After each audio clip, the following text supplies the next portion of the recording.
Hello, friends, and welcome back to Stories About Entitled People.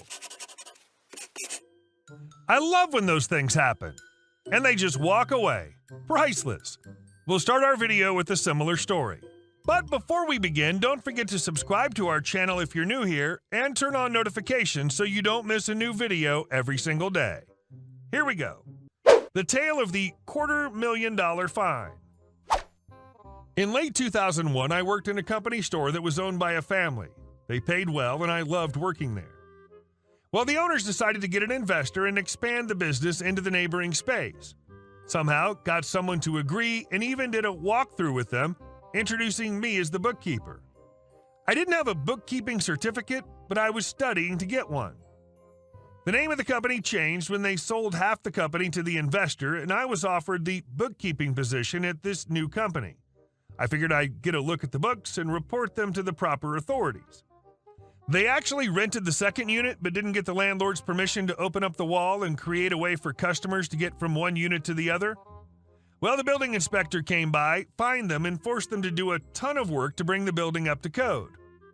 Eventually, the company hired a bunch of new staffers and we had a grand opening. The owner's 18-year-old son is put in charge of the opening and closing each day, and he never showed up on time, always at least an hour late, and generally was a total a-hole and treated us badly. The landlord came by while the employees were hanging out outside waiting for the owner's son to come by, and he told us to let him know when the owner's son got there because their contract says all businesses had to be open by 10 a.m., and owner's son always showed up after 11 a.m. This goes on for a couple weeks. The employees are getting paid. I'm getting assigned a lot of dumb jobs that have nothing to do with bookkeeping. I eventually confront the owner's son about all the employees being owed back pay for all the time we wait outside for the owner's son to show up. Not knowing any better, the owner's son fires me on the spot. I know what's coming, so I let it happen and go home. As soon as the investor finds out the company no longer has a bookkeeper, they decide to audit the books to see if I was doing anything shady. They launch an investigation. The other employees cover me since they know I haven't been doing the bookkeeping, nor have I ever seen the books. They were completely unaware I was even the bookkeeper. Long story short, they go out of business. Dump colored water down the storm drain, don't ask what it was, that the authorities assume is toxic poison. They end up calling hazmat and the media get out there to watch the cleanup. The business owners are levied a $250,000 fine for the whole mess and finally see jail time. The business partner makes good on the back pay, and the landlord gets even better renters, and the whole store gets even more traffic than they ever had before. This is what happens when you leave a business to an irresponsible 18-year-old. And our second story. Entitled neighbor demands I drive her. Haven't spoken to my neighbor for nearly 3 years after I began refusing to be her taxi. We had a decent relationship for a time, always cordial. Neighbor doesn't drive, and at the time, I was a SAHM with a toddler and 2 in school. She first began by coming by one afternoon asking if I could take her and her kids to the dentist.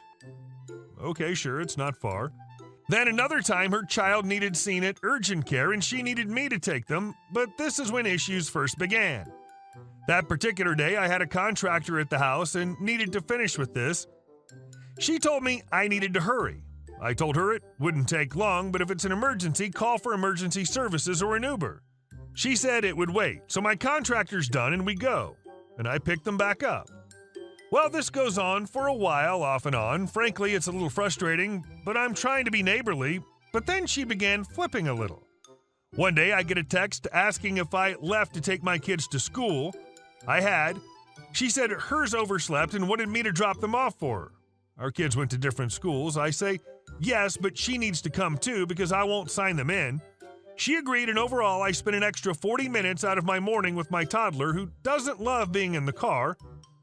But okay, again, being neighborly. Then a pattern emerges. Kids keep sleeping over and knocking on my door or texting. I often try to run errands after I drop my kids off, so I'm out. I get a text, "Where are you? Will you be back from taking your kids to school soon? I need a ride." I say, "No, I won't be home," and then she asks if my husband can do it since he works from home. No, he's working. She got snippy and said she'd have to call them out of school again and they've missed too much. I ignored that and went about my errands. My toddler had some health complications, so we're often at the dock. Get another text asking where I am and when I'll be home, saying the next city over and no idea, needs to call Uber. She claims Uber's unsafe and she'll get killed. She says that she'll get a ride to her appointment in that same city and I can wait for her to be done and take her home. I ignored her after that. Next week, I'm at another dock far from home. Again, get a text. This time it's, where are you? You're not home again and your husband won't answer the door. We need a ride to the dentist in 30 minutes or I'll have to cancel the visit. Can you hurry home? I'm beyond tired and being questioned about my whereabouts. My husband doesn't even do that. So I ignore her, finish the visit, and take my kids to get treats. Then a text, are you coming? I need you to hurry. Again, I ignore. I'm over it at this point. And never mind, we missed it. Final straw was 2 weeks later. She meets me outside while I'm doing yard work. Said she got her kids signed up for an orthodontist and needs me to drive them to monthly appointments and she'll pay gas. And the kicker? Orthodontist is about 40 minutes drive in a bad part of town. Consider the appointment can take an hour and then 40 back. Every month for roughly 2 years, she said I could just wait with my toddler or there's shopping nearby. I tell her flat out, no. I don't like being that far from the kids' school in case I've got to get them and my toddler will be miserable, and that's just too far.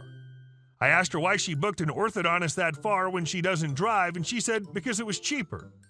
She kept arguing, but I stayed firm in my no.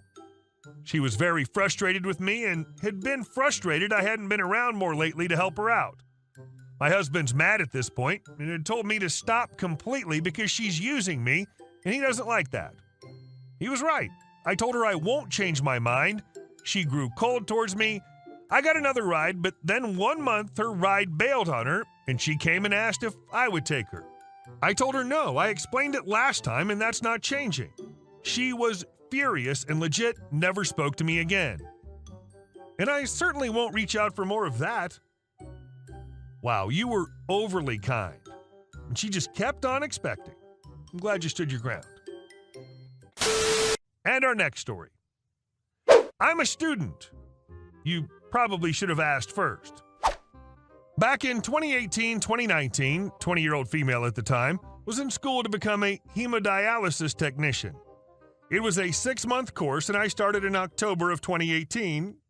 Just for a little background, which is relevant to the story, at this time I was living with my grandma and dad, and all at once, my grandma's car and my dad's car broke down, leaving my car as the only working vehicle in the household.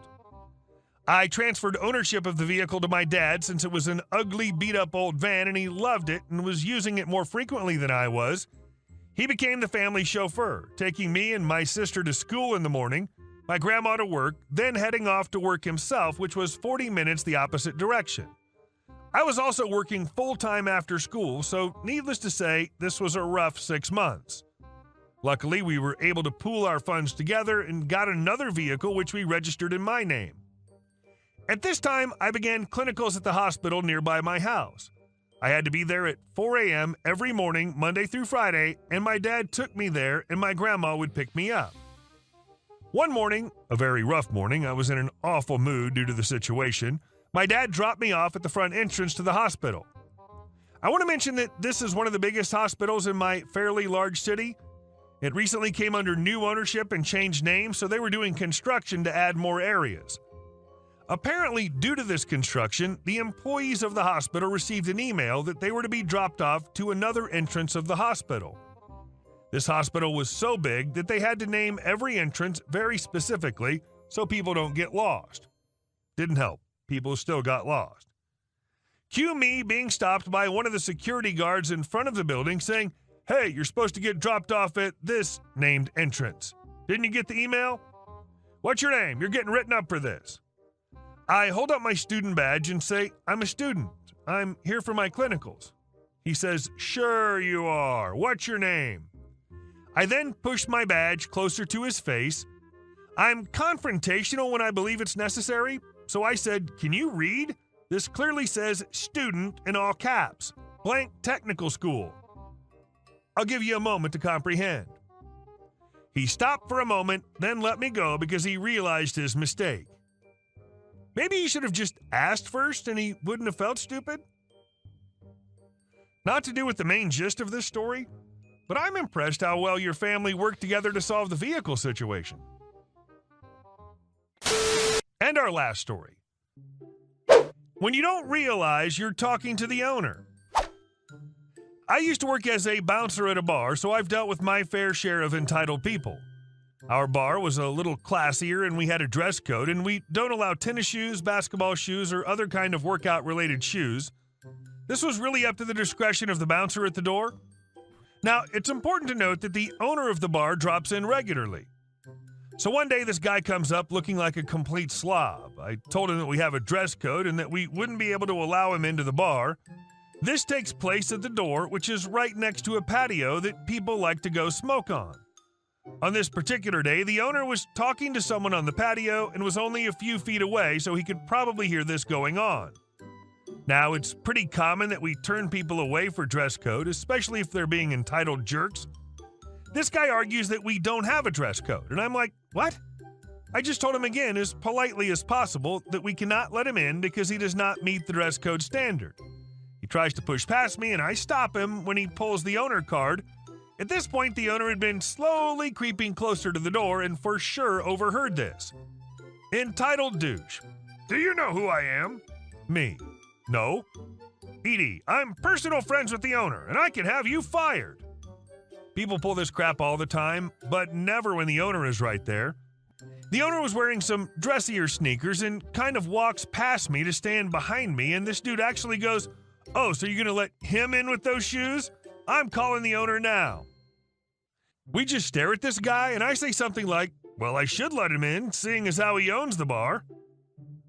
This dude tells us to go F ourselves and walks away. Hey guys, thank you all for watching the video. I'll see you in the next one.